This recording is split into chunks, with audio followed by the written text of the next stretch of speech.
The studio lights were blinding, casting sharp shadows on the glass table where Jordan Peterson sat.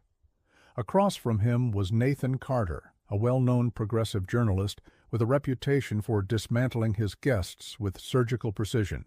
The audience buzzed with anticipation, some eager to watch Peterson's ideas get crushed under Carter's relentless questioning. The show was called The Critical Hour, and tonight, Jordan Peterson was the target. He knew it.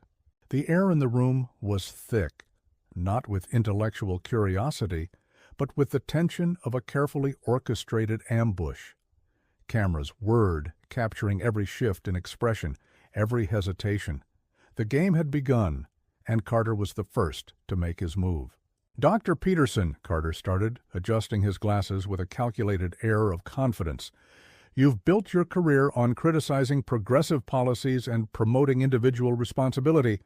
But don't you think your rhetoric merely upholds systemic oppression and exacerbates inequality?"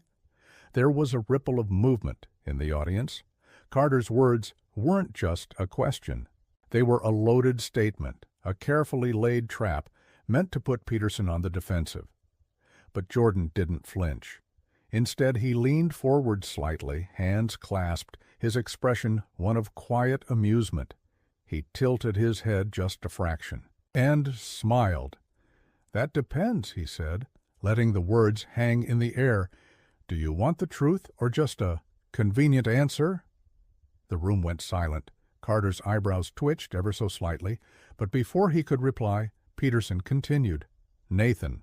Carter let out a short, measured chuckle. "I want the truth, of course," he said, his voice smooth, practiced. "That is what we're here for, isn't it?" Peterson nodded slightly, as if acknowledging a move in a chess game. "Good," he said. "Then let's be clear about what we mean by systemic oppression and inequality." His voice remained calm, measured. People use those words as if they're self-evident, as if the mere utterance of them should dictate policy. But the real question is, what do they mean exactly? Carter shifted in his chair, the subtle movement betraying a flicker of irritation. "I think we can agree that systemic oppression refers to institutional barriers that prevent marginalized groups from achieving the same opportunities as others," he replied, his confidence unwavering. "And when you dismiss that reality, you're essentially denying the struggles of millions." A murmur ran through the audience, some nodding in agreement. This was the moment they had been waiting for, the moment Peterson would finally be exposed as out of touch, as indifferent to suffering, but Jordan didn't take the bait. "I never denied that people struggle," he said, his fingers drumming lightly against the table. "I reject the idea that a vague, all-encompassing term like systemic oppression is a sufficient explanation for human suffering." He let the weight of the statement settle before continuing. "When a young man fails to find meaningful work, is that the fault of a faceless system, or does it also have something to do with his choices, his habits, his ability to discipline himself?" Carter pounced. "Ah," he said, pointing a finger, "so you do blame individuals rather than acknowledging the historical disadvantages they face." Peterson shook his head. "No," he said, his voice firm but patient. "I'm saying that suffering is complicated. The idea that all outcomes are determined by external oppression is not just misleading, it's dangerous." The audience stirred. Some were clearly unimpressed, but others looked thoughtful, as if something in Peterson's words had forced them to reconsider. Carter exhaled sharply, shaking his head. "That's convenient," he said. "Easy for someone in a position of privilege to say." Peterson's eyes flickered just for a moment. Then he leaned in, his voice lowering slightly, drawing the audience in. "You assume that I speak from privilege," he said. "Let me tell you a story." The room was silent. Even Carter, so used to steering conversations in his favor, hesitated for a moment. Peterson's tone had changed, not defensive, not aggressive, but something more unsettling. It was the tone of a man who had been here before. He clasped his hands together. "Let me tell you a story," he repeated, his voice steady, deliberate.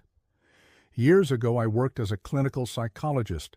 I met a young man, brilliant, capable, full of potential.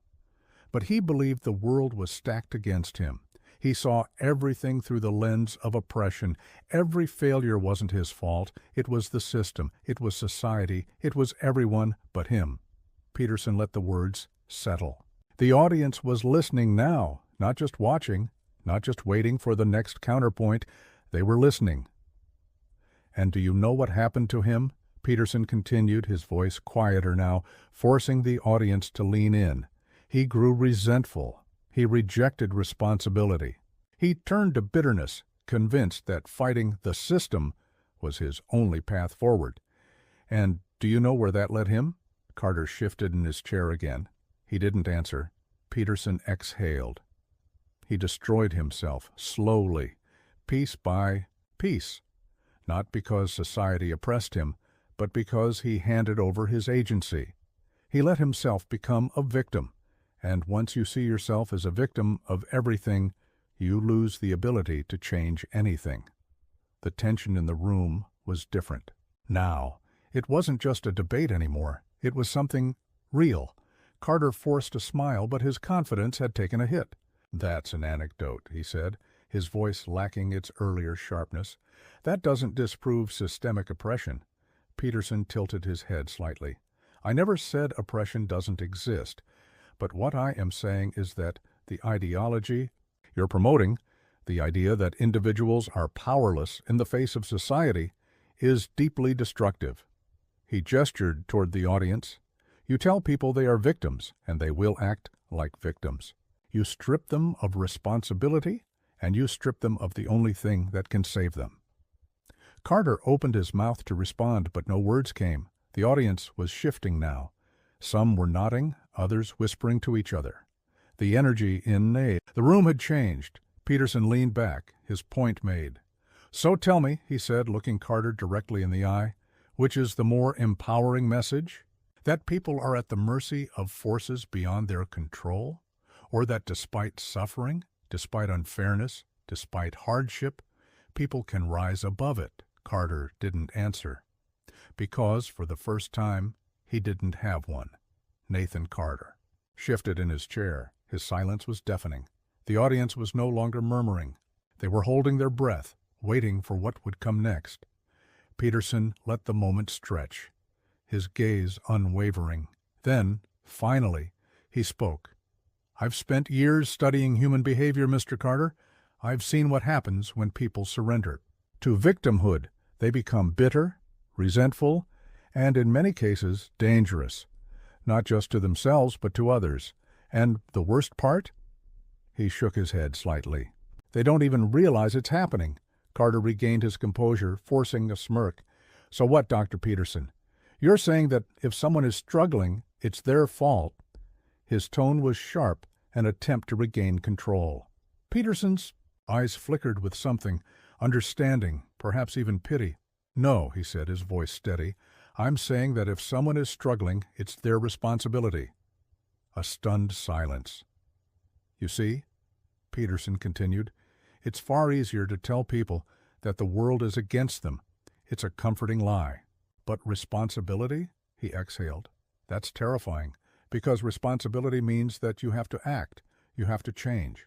You have to face the painful truth that maybe, just maybe, you're part of the problem. And that's a truth most people would rather not hear." Carter's smirk was gone. Peterson leaned forward slightly, his voice lowering. "But here's the real tragedy," he said.